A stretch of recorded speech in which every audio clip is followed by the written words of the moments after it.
Kom ons bid. Here, tot u genade kom ons in die troon. Here, werp ons onsself. Here, waar anders kan ons gaan, soos Dawid bid, waar anders kan ek gaan, waar ek genade sal kry, so ons werp onsself in die hande van die Here, want by u is die genade. So Here, ons kom vanoggend en ons doen dieselfde. Ons kom nederig voor die woord en sê, Here, lei ons deur die woord. Maak Uself bekend aan ons deur die woord. Openbaar Christus aan ons deur die woord. Here, en ons wil ook 'n moeilike vraag vra. Openbaar ook ons sonde en ons vuilheid deur die woord, sodat ons werklik weet en kan verstaan hoe groot en hoe goed die nuus is van Christus. Mag ons nie onveranderd hier uitstap nie. Mag U my woorde bewaar, mag U my gedagtes bewaar. Dat ek soos ons in Nehemia 8 lees, Heer, Esra bring die boek, dat ek nie die boek sal bring, Heer, nie my eie opinies en sieninge nie, Heer. Maar dat deur die Gees tot die eer en tot die opbouing van die gemeente sal wees. In Jesus naam. Amen. So ons wil net weer dankie sê dat jy ons genooi, dit is vir ons 'n groot voorreg en ons voel redelik gespoil om hier te kan wees. Want ek wil sê, amper oom Iver het vir my gesê wie my voorgangers hier is, en ek het groot skoene om te vul. Nie so seker van Lukie nie, maar ek het groot skoene om te vul. Maar Iver het my so 'n bietjie uitgevang. Hy het hulle my nou genooi om te kom. Nou gewoonlik met so iets kry jy mos 'n kamp tema. Nou nie, hier is die kamp tema, berei hier volgens voor, gaan vind uit by Here, maar bly tog net by ons tema en ons tyd asseblief. Maar Iver kom na my toe in tipiese Iver fashion. En hy sê, Dani, carte blanche. Whatever hier op jou hart sit. Nou, dis 'n gevaarlike ding. Ek sê, nou moet ek eers by Here gaan uitvind, Here. Die kerk wil nie sê wat hulle wil hoor nie, nou moet U sê wat hulle wil hoor. En dit was maar wat in my hart leef en wat in my hart opgekom het. Ons is in ons eie gemeente, ons besig deur Markus te werk. En daar is my passie vir ons mense om te besef wie Christus is en wat die evangelie werklik is. Ek dink ons het die evangelie so verwater dat dit nie meer goeie nuus is, dit is net nuus. Maar dit is werklik 'n goeie nuus. So ons gaan 'n bietjie tyd spandeer om die evangelie van Jesus en Christus self te ontdek. Want ons leef in 'n kultuur wat Christus letterlik herskep het volgens ons beeld. Ons vra die vraag, wie is Jesus vir jou? En dit is die swakste vraag om te vra. Want nou het ek die geleentheid om Jesus te hervorm volgens my denke, my siening. En Voltaire het gestel, if God made us in His image, we have returned Him the favor. So God het ons in sy beeld geskape, ons skep nou God in ons beeld. So ek wil graag wat ons vermag deur die volgende paar sessies is net weer mens en God net weer op die regte plek te stel. Want alles wat hier uitvloei. Christus, ons soek na heiligmaking, ons verstaan van sonde en ons lewe van bekering en ons lewe van diens en uitvloei, dit vloei alles uit, soos wat Jesaja voor Jesus gekniel het in Jesaja 6 en gesê het, wee ek is verlore. Dat ons weer op daai punt sal kom. En ek dink ons dink regtig te veel van onsself partykeer, né? So die volgende sessies gaan ons op 'n reis gaan. Nie reis soos in wat ons eet nie, maar reis soos in 'n trip.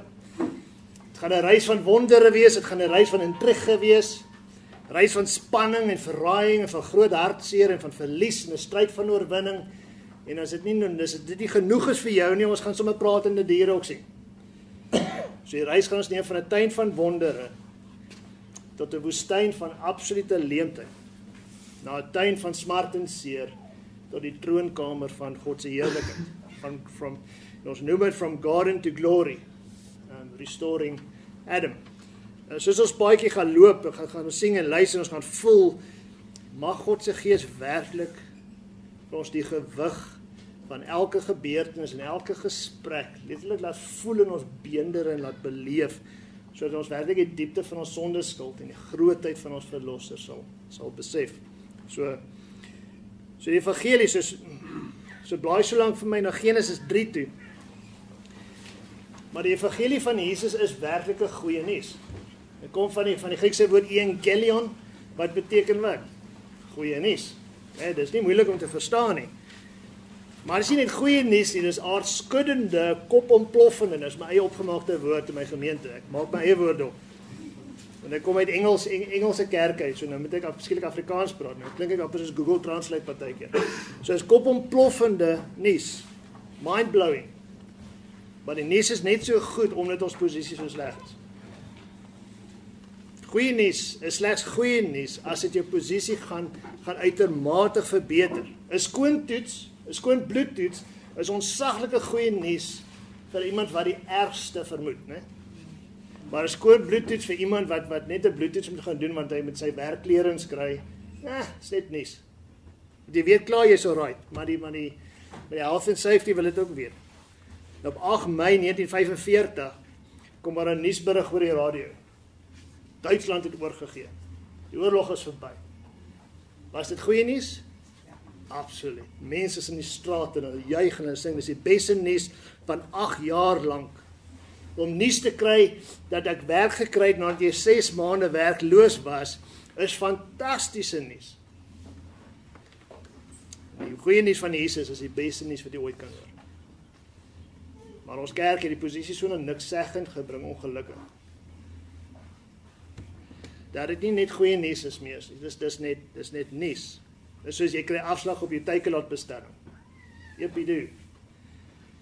En die roete van die evangelie het ongelukkig verander in ons kultuur van 'n drenkeling wat mense laaste mag gryp aan daai lewensredder. Of 'n boemelaar wat met sy laaste mag daai broodjie probeer by sy lippe uitkry. Na iemand in volle gesondheid wat afkom op 'n nuwe blikkie vitamiene. Dat jy net bietjie beter kan lewe. Jesus wil jou lewe net beter maak. Jesus wil jou net meer gee as wat jy het. Jesus wil jou net help met jou verhoudings en jou geld en jou werk en jou lewe is goed, maar Jesus kan dit beter maak. Maar dink net vir 'n oomblik. Jy sit vir 'n ontoloog. Ontoloog kom en sê, ek het vir jou slegte nuus. Jy het vlak 4 kanker. Dis in jou hart, dis in jou lewer, dis in jou niere, dis in jou bloed, dis in jou beenmerg. Maar moenie worry nie. Ander ouens het dit slegter as jy. Jy's alright. Hier's 'n paar vitamiene, hier's 'n dieetprogram, daar gaan jy. Het hy vir jou goeie nuus gehad? Nee. Wat hy gedoen? Hy het jou kondisie ligter probeer maak as wat dit is. Maar waarmee sit jy eintlik? Jy sit met vlak 4 kanker. Wat ons te veel hoor is dat die slegte nuus nie so sleg is nie. Dat die siekte en die dood nie so dodelik is nie, dat dit nie so problematies is nie. Maar vir ons om werklik die evangelie te verstaan en sonder skaamte of sonder skroom te kan verkondig, moet ons die diepte van die probleem werklik sien. Ons moet die toetsresultate by die dokter kry, ons moet by die huis toe gaan, ons moet dit gaan bestudeer, sodat ons kan verstaan. So, Genesis 3. Kom ons lees.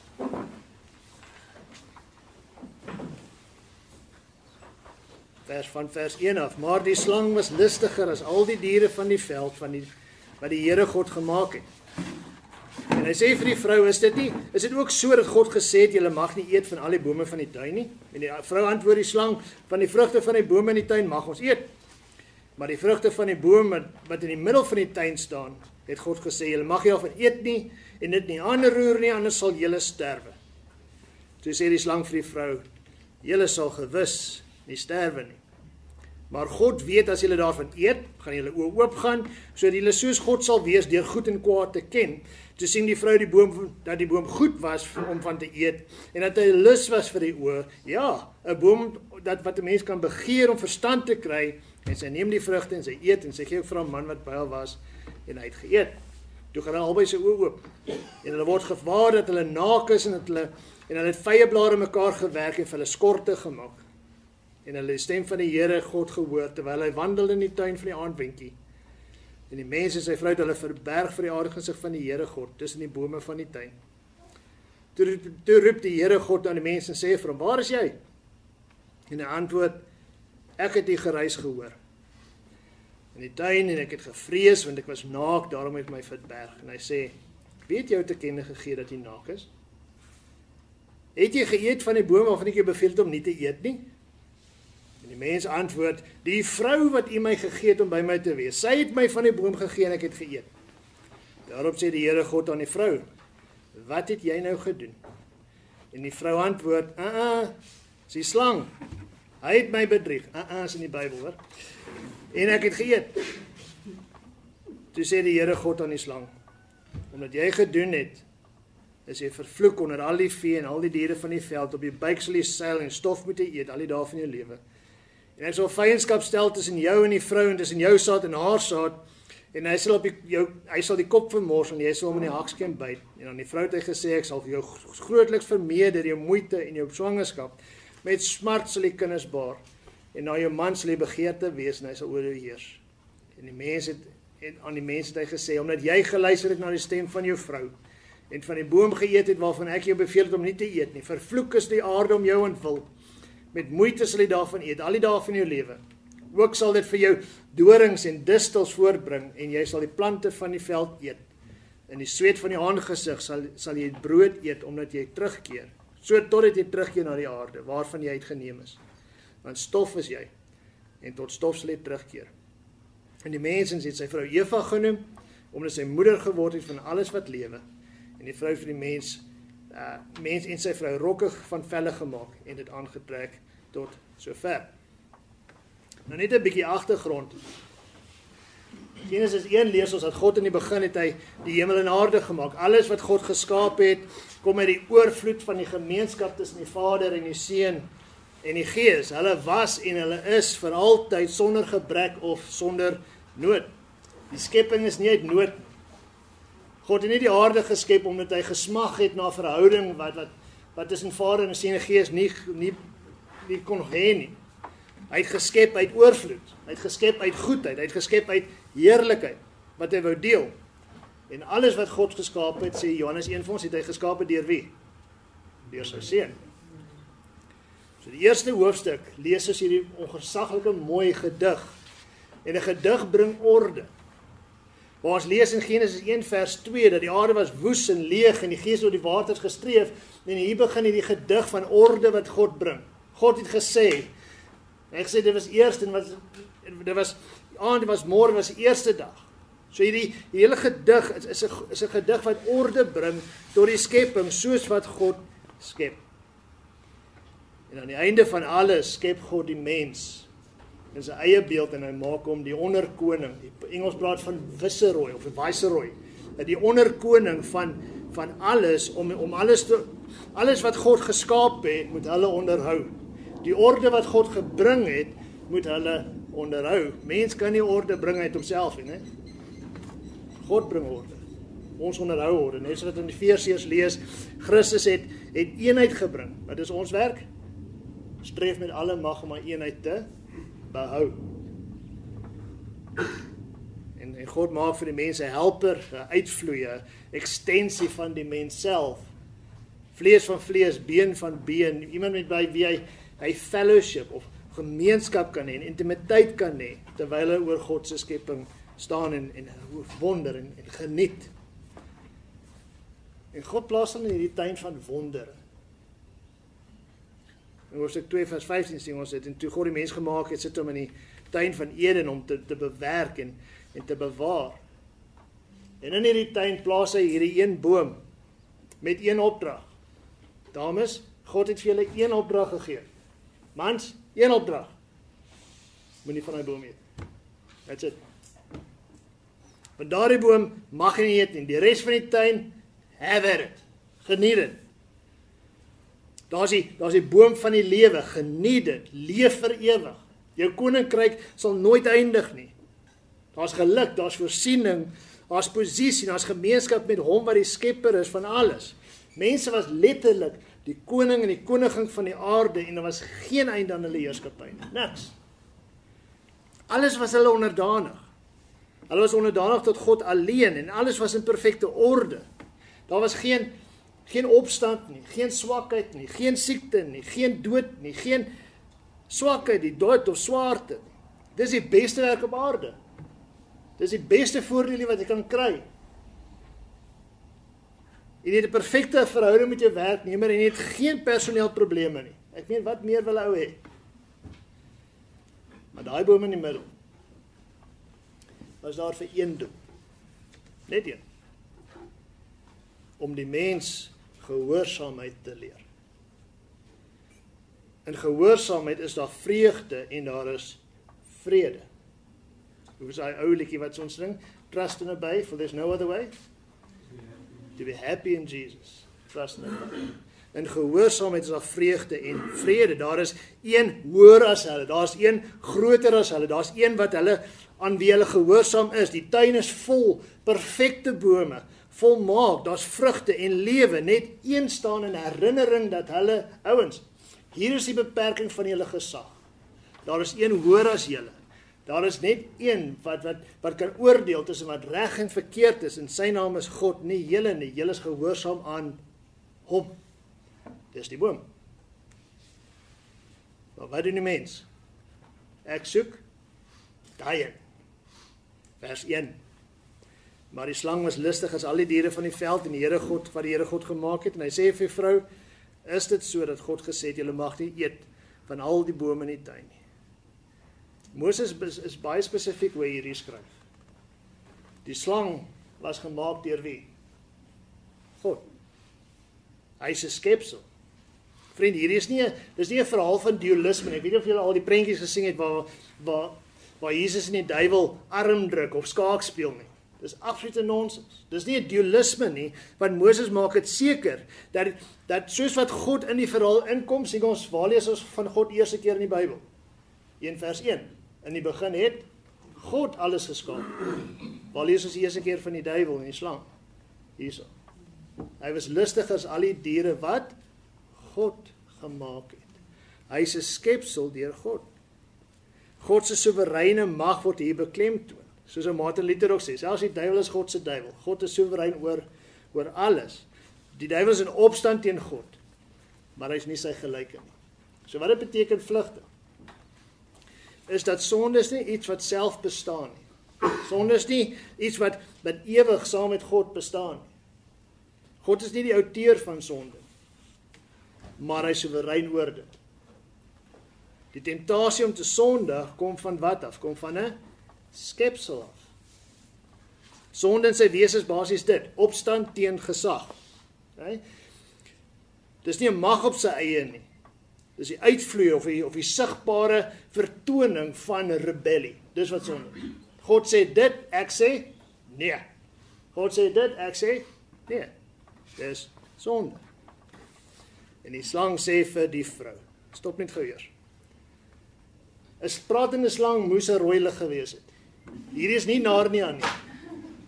Daar is geen teken in die Bybel dat 'n pratende diere normatief is nie. Hier is die eerste keer. So dit moes al klaar 'n rooi lig gewees het. En Moses is baie duidelik en hy's opsetlik hoe hy hierdie neerpen. Dis is 'n duidelike omkeer van die orde wat God bepaal. God het mens gemaak om oor die diere te regeer. Maar nou gaan 'n dier hulle verlei weg van God se orde.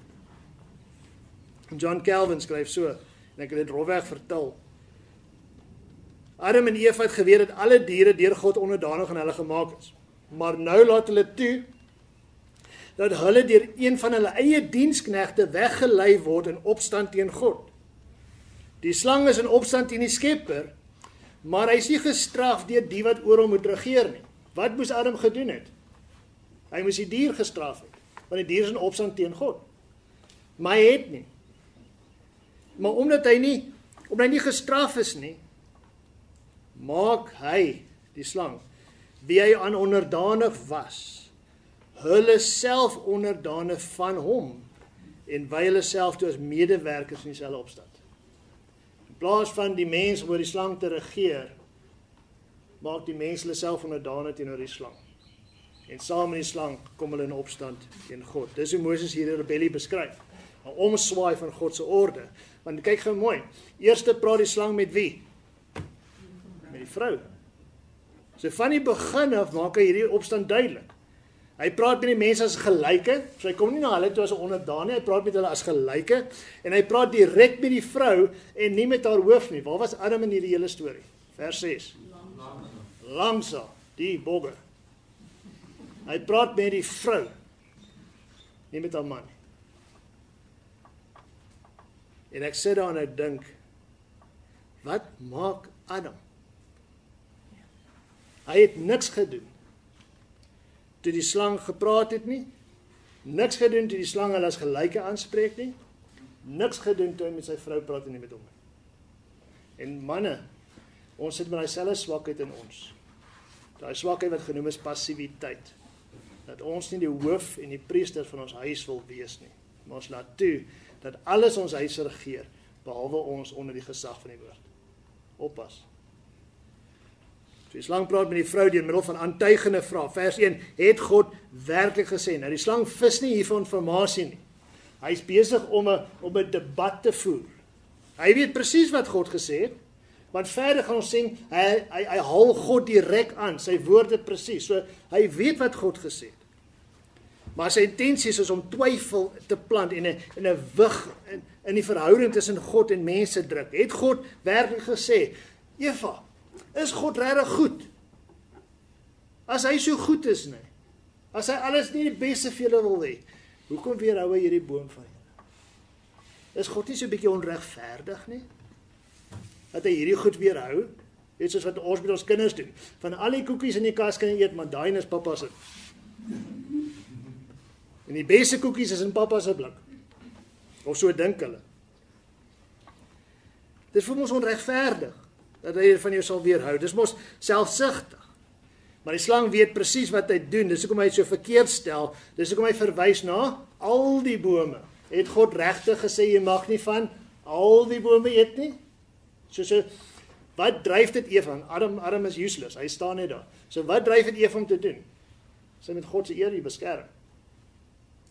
Want die slang het verkeerd gepraat. Dis nie al die bome nie.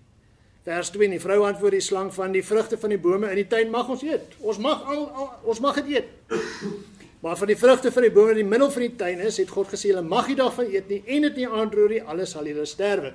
Sy probeer met haar bes om hom tereg te stel, maar sy haal God se woorde nie direk aan nie, sy parafreer dit. En in dit maak sy twee foute. Nommer 1, sy voeg by tot God se bevel.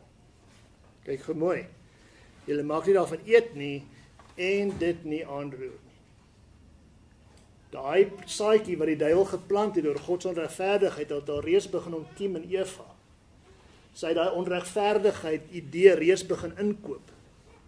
Ja, ons mag nie af en ons mag dit nie eens raak nie. Het God gesê hulle mag nie aanvat nie? Nee, hy het net gesê om dit te eet nie. Maar sy maak dit erger as wat dit is. Sy maak dit meer ernstig, sy maak dit meer onbuigbaar, sy maak dit meer onregverdig. Is dit nie wat die Fariseërs gedoen het? God se wet gevat en dit so oopgemaak en meer gemaak en groot gemaak dat dit absoluut onhoubaar was in hulle tyd. En die tweede fout wat sy maak, sê sy anders sal julle sterwe. Eva verwar die motief met die uitkoms.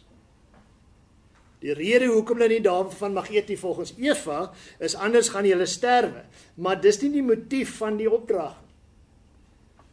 Die motief en die rede hoekom nie daarvan eet nie is omdat God so gesê het.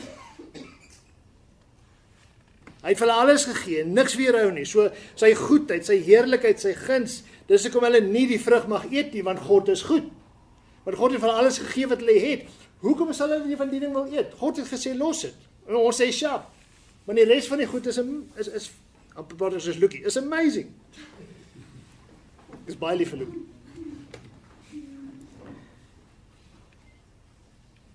Eva het so pas die rede vir gehoorsaamheid van God se glorie geswaai tot haar eie selfbehoud. Van ek wil God eer tot nee dankie, ek wil nie sterf nie.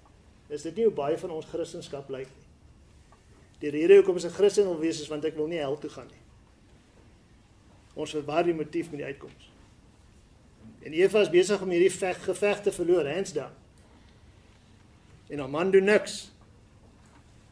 En die bewys hiervan is dat die volgende stelling van die slang so in direkte opstand en teenstand van God is, dat selfs ou slapende Adam sou wakker geskrik het as die slang hiermee begin het. Vers 4, julle sal gewis nie sterwe nie.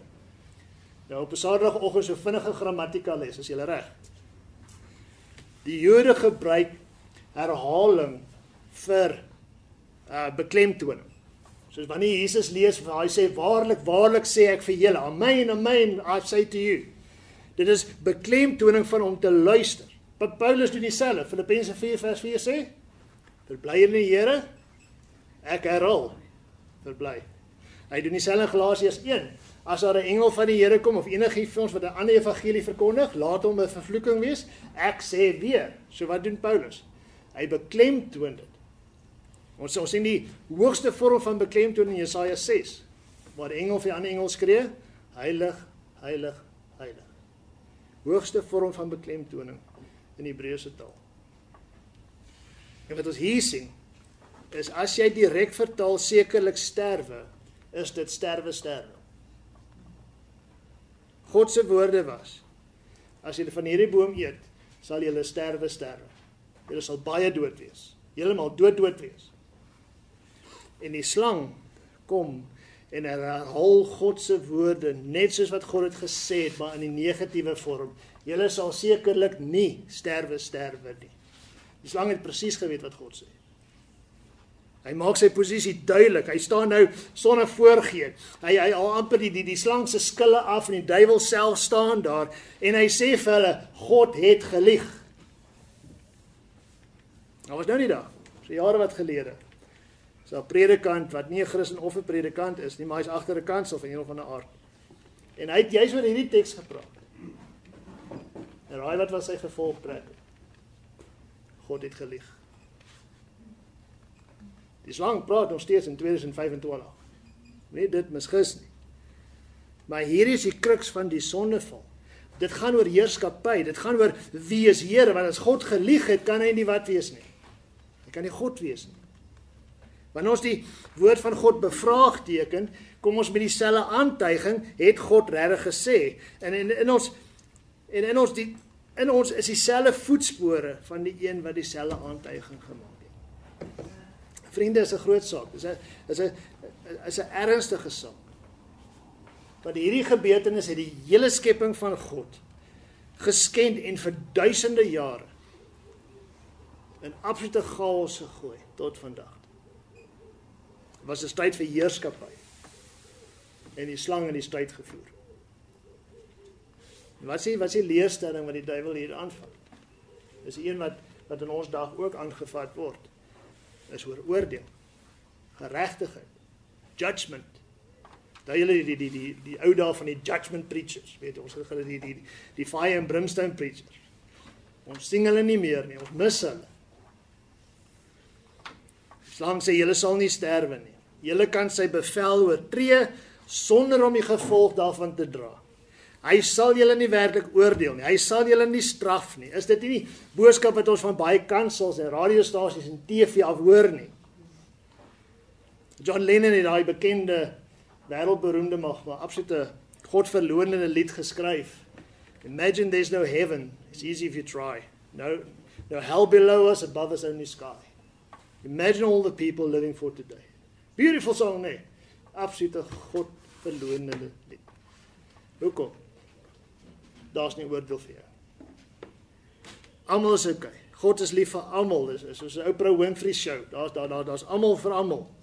Jy kan leef soos jy wil sonder om bang te wees vir enige gevolg van die aksie. Jy kan 'n Christen wees en jy kan rondslaap, jy's okay. Jy kan homoseksueel wees en Christen wees, is okay. Jy kan 'n dronkaard wees en 'n Christen wees, jy's okay. Daar gaan niks met jou gebeur en niks hoef vir jou weerhou te word nie, want God is net liefde. En vriend, die slang praat steeds en elke keer vra hy dieselfde vraag: het God werklik gesê? En Eva sê niks verder. Ons lees nie weer dat hom terug antwoord nie. Die geveg is verby. Haar geloof in God en sy woord is afgesny. En die slang maak hierdie monumentale stelling wat van waarheid en leuns gemeng met mekaar tot katastrofiese gevolg. Vers 5. Maar God weet as julle daarvan eet, sal julle oë oopgaan, sodat julle soos God sal wees deur om goed en kwaad te ken. God wil nie hê dat jy van hierdie vrug moet eet nie, want hy's bang jy gaan soos hom word en dan gaan jy sy plek vat. God is jaloers. Jy gaan hom nie meer nodig hê nie. En jy sal self God wees. Jy sal self die wetgewer wees wat besluit tussen reg en verkeerd. Daai is die belofte van verligting of the promise of enlightenment wat ons in ons universiteite vandag nog sing, waar God uit die universiteit uitgeskop is, want hulle wil self besluit wat reg is, hulle wil self besluit wat verkeerd is. Hulle wil self besluit wat 'n man is en wat 'n vrou is. Weet jy wat is die ironie van dit alles? Die mens was reeds soos God. Wat die slang vir hulle beloof het hulle reeds gehad. Hulle was perfek. Daar was geen gebrek nie. Hulle het volle mag oor die skepping van God gehad. Hulle was reeds soos hy. Die slang offer vir hulle wat hulle klaar het. En hulle laat toe dat een van hulle onderdane vir hulle dieselfde, maar 'n perversie daarvan, as wat God vir hulle gegee het, offer. Nou soos een storie waar 'n verkoopsman net begin by 'n karverkopery. En hierdie ouens, hierdie nuwe verkoopsman, daar's 'n ou daar buite wat tussen karre rondstap. As jy daai kar en hom verkoop, nee, gee ons jou R1000. Maar as jy dit nie kan nie, dan gee vir ons R1000. Ek sê is nie reg. En hy gaan uit en hy praat met hierdie ou so, terwyl hy met die ou praat die man nie binne. Hy sê, hoe weet jy ons gaan nie R1000 verloor? Hy sê, nee, maar daai is die eienaar. Hy het hom nog nie ontmoet, hy is die eienaar. En die eienaar kom so stadig teruggestap, kop onder bo. En hy vra my nou, hy sê, ek het sopas een van my eie karre gekoop. En hier kom jy ook verkoopsman en sê, sit maar nie die geld op my lesenaar, is fyn. Dis wat die duiwel gedoen het. Hy het gekom en vir ons verkoop wat ons klaar het. Wat hang hier in die wig, vriend, is Eva se toewyding. Gaan ek vashou aan die God wat vir my alles gegee het, wat vir my gemaak het, wat my in heerlikheid geplaas het, of die belofte nie net van een van my onderdane nie, maar van 'n vreemdeling en van 'n skepsel? Gaan ek die woord vertrou aan die een wat ek liefhet, wat my liefhet, of gaan ek die woord vat van 'n vreemdeling? Sien julle wat Moses se punt is hierso? Hierdie is wat sonde is. Dis om die woord van 'n skepsel bo die woord van die Skepper te volg. Dis om wat God vir ons gegee het te verruil vir 'n perversie daarvan. Dit is soos 'n middeljarige man met sy vrou van 30 jaar wat van kinders gegee het. Hy skei haar en hy getrou 'n meisie en 'n minierop.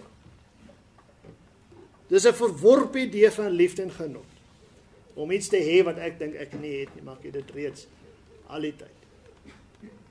Die vraag aan Eva, wat ons deurlopend gaan sien, God of die vrug? Dis die vraag wat op ons tafel is. God of die vrug? Die absurdheid daarvan. Ek meen, ek kies God of ek kies 'n vrug. Dis mos absurd, nie? Wat was Eva se antwoord? Geef my die vrug. En elke keer as ek en jy in die versoeking staan, is dit dieselfde vraag op ons tafel. Gaan ek God kies of gaan ek die vrug kies? John Piper skryf, hy sê, at that moment you love sin more than Christ. Ek wil eerder dit hê as Christus. Die heerlikheid en die ewige genade en genot van God verruil ek vir 'n tydelike blimp van vleeslike genot. Vers 6, toe sien die vrou die boom met goed om te eet. En dat hy lus is vir die oë, ja, boom wat mens kan begin om verstand te kry.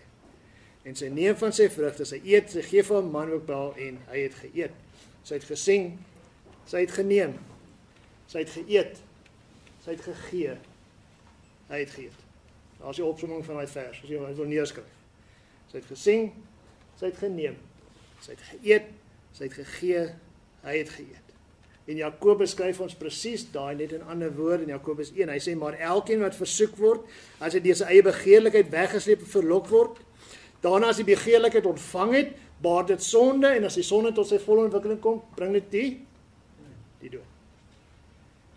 In vers 7, altoe sy oë gaan oop, en hulle word gewaar dat hulle naak was, en hulle vye blare mekaar gewerk vir hulle skorte, of coverings, of iets gemaak. Hulle oor oop gegaan. Nie na die werklikheid van die slang se belofte nie, maar openbaring van skaamte en vrees en naaktheid. Hulle oor oop gegaan na God se geregtigheid en hulle ongeregtigheid. God se heiligheid, hulle verdorwenheid. God se waarheid, Satan se leuns. God was steeds God, maar hulle het hulle koninkryk verkoop vir 'n vrug. Geen van die slang se beloftes het waar geword nie. En hulle staan net in vreesvolle afwagting vir God se oordeel. En wat lees ons verder? Die slang praat nie weer nie. Wanneer lees ons weer van die slang wat praat is in Job. Die slang praat nie meer, hy's klaar. Sy werk is gedoen. Die verhouding tussen God en mense is verwoes. En vir eerste keer sien ons dat Adam actually iets begin doen en hy maak vir hulle hierdie patetiese blare broeke. Maar onmiddellik sien ons dat die orde gebreek is. Onmiddellik sien ons dat die verhouding tussen God en mens geskend is. Onmiddellik sien ons dat die verhouding tussen man en vrou gebreek is. Vers 8. En hulle die stem van die Here gehoor terwyl hy wandel in die tuin van die aandwentjie en die mens en sy vrou het hulle verberg in die aangesig van die Here tussen die bome van die tuin. Hulle herken die klank van God se wandel in die tuin wat vir ons sê hy het gereeld genoeg in die tuin saam met hulle gewandel dat hulle hom herken. En in plaas daarvan dat Adam na die lig gaan, in plaas daarvan hy na God gaan, wat doen hy? Hy gaan kruip agter 'n boom weg wat God self geskaap het. Al klaar, ek dink nie Adam was so bright nie, maar hy gaan kruip agter die bome weg. En dan dink aan daai Psalm, ek dink is dit wie sommer help met wat se verstand is, maar waar sal ek gaan om te ontvlug van die Here se teenwoordigheid? Sal ek gaan tot in die hoogste hemele? Hy is daar. Tot in die diepste helle? Hy is daar. Adam gaan kruip tussen God se bome weg. Vers 9, God roep na die mense, sê van waar is jy? God vra, waar is jy? Hy begin met genade. Hy trek Adam na die lig toe, na die punt toe, waar Adam kan erken wie hy is teenoor God. God weet waar Adam is. Maar hy wil hê Adam moet weet waar Adam is. Kyk na die vraag, vers 9, waar is jy? Vers 11, wie het jou te kenne gegee dat jy naak is? Het jy geëet van die boom waarvan ek jou beveel om nie te eet nie? Vers 13, wat het jy nou gedoen? Hy trek hulle na die lig toe. Hy sê, kom praat met my, wat sy mooi prof, en dink as Jesaja vir Jeremia, come and reason with me. Kom praat met my, waar is julle? Wat het gebeur? Kom na die lig toe. Maar vers 10 antwoord Adam vir hom, ek het die geruis gehoor. Luister na die grammatika. Ek het die geruis gehoor in die tuin en gevrees, want ek is naak, daarom het ek my verberg. Adam sê, ek het gehoor, ek het gevrees, ek was naak, ek was weggekruip. Eerste keer wat ons lees van vrees, nee. Die konneksie tussen sonde en skaamte en vrees is ooglopend. Sonde verlig nie, sonde bring net vrees, sonde bring net skaamte, dat jy wil wegkruip in die duisternis, is nie so nie? Maar kyk hoe antwoord Adam. Vers 8 sê vir ons, hulle het hulle self wegsteek vir God. Adam se woorde is enkelvoudig. Ek. Die verhouding tussen man en vrou is gebreek. Net soos die verhouding tussen God en mens. Elkeen vir homself. En Adam speel die slagoffer. Dink net, maar baie se vrou, hoekom het Adam nie gesterf toe hy dadelik gesterf fisies toe hy die vrug geëet het nie? Die antwoord is hy het, maar ons stel dit op in die teks. Sy gees is heel verdorwen gesterf. Kyk nou sy antwoord in vers 12. Die vrou wat U my gegee het om by my te wees, sy het my van die boom gegee en ek het geëet. Sê Adam ek is skuldig? Nee, hy is die slagoffer. Hy blaam twee persone vir sy sonde. Nommer 1, hy blaam vir God self. En nommer 2, blaam sy vrou. Die vrou wat U vir my gegee het. Ek het haar nie gekies nie. U het haar vir my gebring. Dis U skuld. Jy moes my beter een gemaak het, aan 'n ander rib gevat het.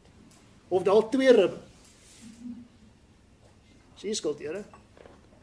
My sonde is nie my skuld nie. Ons het hierdie interessante dinge in die kerke vandag, en noem die Christelike bevrydenisbedienings, waar presies hierdie gebeur. Waar dit nie mense is wat vir God kom knie, ons sê, Here, ek is skuldig, soos Dawid skryf in Psalm 51, my sonde is altyd voor my teen U en alleendig gesondig nie. Nee, is my pa se skuld en my ma se skuld en my oupa en my ouma se skuld, en iewers is 'n vriend my sin ook, is sommer sy skuld ook. In plaas om homself na God toe te kom, sê Here, is my skuld. Adam blameer almal behalwe homself. Die vermetelheid voor God. Vers 13 praat die Here met die vrou. Hy vra, wat het jy gedoen? En die vrou is nie veel beter nie. Sy kan nie meer haar man blameer nie, want sy is klaar onder die bus.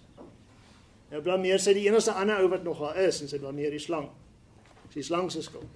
Nie myne nie. Hy het my bedrieg. Maar hulle staan voor God en dit is my fascinerend. Hulle staan voor die alwetende God wat hulle ken, saam met wie hulle gewandel het in die tyd. En hulle gaan staan en hulle gaan lieg vir God in sy gesig. Maar God staan as regter om oordeel uit te spreek. Let op, hy vra nie die slang enigiets nie. Geen vraag aan die slang. Sy oordeel is klaar. Judas sê hulle is vas in hulle sonde, daar's geen genade, daar's net oordeel vir hulle. Hy praat met hom, daar's nie hoop vir verlossing nie. God spreek duidelik oordeel uit. Maar hy spreek oordeel uit al teenkant as wat hy gevra het. Hy begin by die hoof van die huis en hy eindig by die hoof van die huis. Want dit is Adam se skuld. Dit is Adam se skuld. God vervloek die slang. Let op dat hy nie die mens vervloek nie. Net die slang vervloek hy. Vir Adam sê hy, ek vervloek die grond as gevolg van jou. So as gevolg van Adam vervloek God die grond, maar hy vervloek nie vir Adam nie. Selfs in oordeel bewys God genade. Vers 5, 14 en 15, God vervloek die slang. En in hierdie vloek lê die goeie nuus vasgevang in die donkerste uur van mensgeskiedenis. Die heerskappy van God is openlik uitgedaag. Sonde is gebore in die hart van mens en as gevolg daarvan gaan die wêreld vir millennia ontsaglik swaar kry. Mens gaan in onderdanigheid tot die sondige natuur en die dood leef vir duisende jaar. Duisendes vul die wêreld. Maar God sê vir Satan, ek gaan vyandskap stel tussen jou en die vrou. Tussen jou saad en haar saad. Hy sal jou kop vermorsel en jy sal hom nie afskeid byt. Ons noem hierdie die proto-evangelion, die eerste evangelie. Lees ons reeds in Genesis. En God stel die vyandskap tussen Satan en die vrou op 3 fronte. Tussen die vrou self en die slang. Sy wat eerste geval het, sy moet beskerm word, sodat sy haar rol in die verlossing van die wêreld kan gevestig word. Sy dra die belofte dat die verlosser deur haar gaan kom, so sy moet beskerm word. So God bring vyandskap tussen haar en die slang. Hy bring ook vyandskap tussen die vrou se saad en die slang se saad. Die beskerming van God oor die vrou en haar saad sal weier gestel word, sodat haar nageslagte sal beskerm word teen die slaad van die slang. Moses verwys hierna, want hy praat van die goddelike nageslag van Sem en die ongoddelike nageslag van Kain. Jesus verwys hierna. Die saaier het gaan saai en hy het saad gaan saai. En die groeisel het opgekom. En wat het die duiwel gaan doen? Hy gaan onkruid saai tussen dit. En die engel gaan na die Here toe, Here moet ons uitdruk. Wat is God se woorde? Los. Beskerm. Op die ou einde gaan alles uitgebring word. En die derde een is, hy bring vyandskap tussen die verlosser en die slang. 4000 jaar voor die menswording van Jesus is daar geskryf dat die verlosser se werk gaan gebring word in sy sterwe. Hoekom? Want almal in daai area, in die antieke Midde-Ooste tyd, het geweet as 'n slang jy op die been byt, is jy dood. Sonder twyfel. Soos hulle hierdie lees, weet hulle, die verlossing kom deur sterwe. Niks anders. In die donkerste dag staan God as die eerste evangelis, die eerste predikant vir goeie nuus. Een skrywer stel dit so mooi.